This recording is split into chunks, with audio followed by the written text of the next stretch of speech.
Eh bien, regardez d'où vient le problème. Et en fait, ils ont mis l'imsek parce que... Bismillahirrahmanirrahim, il y a beaucoup d'avantages à être jeune. L'énergie, la capacité d'apprentissage, les possibilités d'avenir, mais il y a aussi quelques inconvénients, dont l'impatience, la précipitation et le manque d'expérience. Rajoutez à cela le fait que tout le monde a la parole aujourd'hui avec TikTok et consorts, que toutes les paroles se valent, et vous avez des musulmans en face qui sont complètement perdus, qui ne savent plus qui écouter, qui ne savent plus à qui faire confiance. Prenons aujourd'hui l'exemple de l'imsak. Lorsqu'on s'apprête à jeûner, il est recommandé par le prophète sallallahu alayhi wa sallam de prendre ce que l'on appelle le sahur, de manger avant le début du jeûne, avant l'heure du fajr, pour prendre des forces et pour affronter la journée à venir. Or, dans nos calendriers, il y a les horaires de prière, vous avez 5 colonnes avec les 5 prières, et il y a une colonne qui s'appelle imsak. Et certains considèrent qu'il faut s'arrêter de manger environ 15 minutes avant l'heure du fajr par sécurité. Et cette colonne imsak, donc, elle vous indique pour chaque jour l'horaire qui correspond à environ 15 minutes avant l'heure du fajr. Alors, est-ce qu'il faut s'arrêter de manger 15 minutes avant? Il y a beaucoup de confusion à ce propos. Vous avez parfois les parents qui s'arrêtent avant, qui s'arrêtent 15 ou 20 minutes avant, les enfants qui refusent et qui disent, voire pire, non seulement qui refusent, mais qui disent non, c'est une innovation. Eh bien, regardez d'où vient le problème. Et en fait, ils ont mis l'imsek parce que c'est une sécurité en gros. Sécurité de quoi? Fajr, c'est l'heure, tu mets ton intention. L'intention, c'est Fajr. Tu bouges pas, tu restes sur l'heure de Fajr. Tu vas pas te priver de manger 20 minutes avant, une demi-heure avant, alors que l'heure de Fajr, c'est pas encore. Donc, vous mangez jusqu'à l'heure de Fajr et l'imsek, c'est une innovation. Ce qui m'étonne avec ces jeunes, c'est l'aisance et la facilité avec laquelle ils qualifient une pratique d'innovation.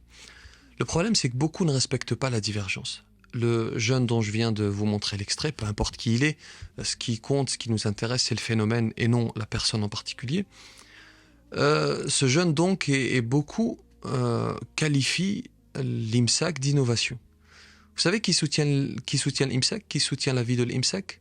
L'imam Malik, l'imam de Médine à son époque, la référence de Médine. Donc si l'imam Malik considère qu'il est recommandé de s'arrêter 15 minutes avant, et que vous considérez que l'imsak c'est une innovation, l'imam Malik, c'est un innovateur. L'imam Malik que vous citez par ailleurs sur d'autres sujets, qui est l'une de vos références, c'est un innovateur. Le problème avec certains de ces jeunes, avec ces néophytes, et c'est pas péjoratif, c'est un constat, c'est qu'ils font le rappel et c'est très bien.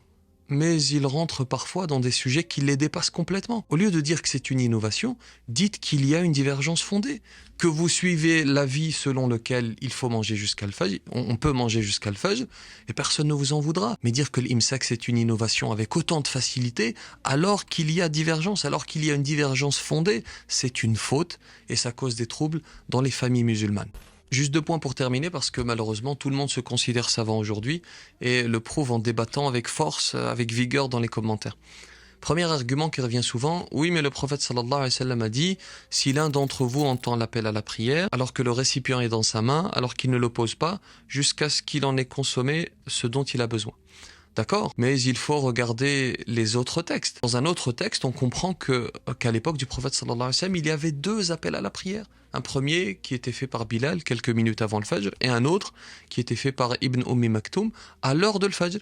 Et l'imam Malik considère que le hadith que j'ai cité il y a quelques instants, il ne concerne pas le 2e appel à la prière, mais le premier. Et dans tous les cas, il y a divergence. Qu'est-ce qu'il y a de compliqué à comprendre dans « il y a divergence » ? Le 2e argument qui revient parfois, c'est comment est-ce qu'on sait que le prophète sallallahu alayhi wa sallam s'arrêtait environ 15 minutes avant, alors qu'ils n'avaient pas d'horloge à l'époque? Eh bien, c'est très simple. Dans un hadith authentique, le prophète sallallahu alayhi wa sallam a mangé le sahur, il s'est arrêté bien avant l'heure du fajr, et un compagnon qui était avec lui a rapporté que le temps entre le moment où le prophète sallallahu alayhi wa sallam s'est arrêté de manger et l'heure du fajr, c'est le temps qu'il faut à un homme pour réciter 50 versets, hadith très connu. Et les savants ont évalué que le temps de lire 50 versets était équivalent à environ 15 minutes. Et je le répète une dernière fois, c'est une divergence fondée. Celui qui veut suivre l'avis de l'imam Malik et s'arrêter 15 minutes avant, qu'il le fasse. Celui qui veut suivre l'autre avis, qu'il le fasse. L'essentiel, c'est de respecter la divergence et d'éviter de qualifier une pratique que suivait l'imam Malik, la référence de Médine. Il faut éviter de qualifier cette pratique d'innovation. Qu'Allah subhanahu wa ta'ala nous réforme, qu'Allah nous accorde une compréhension éclairée de notre religion, que la paix soit sur vous.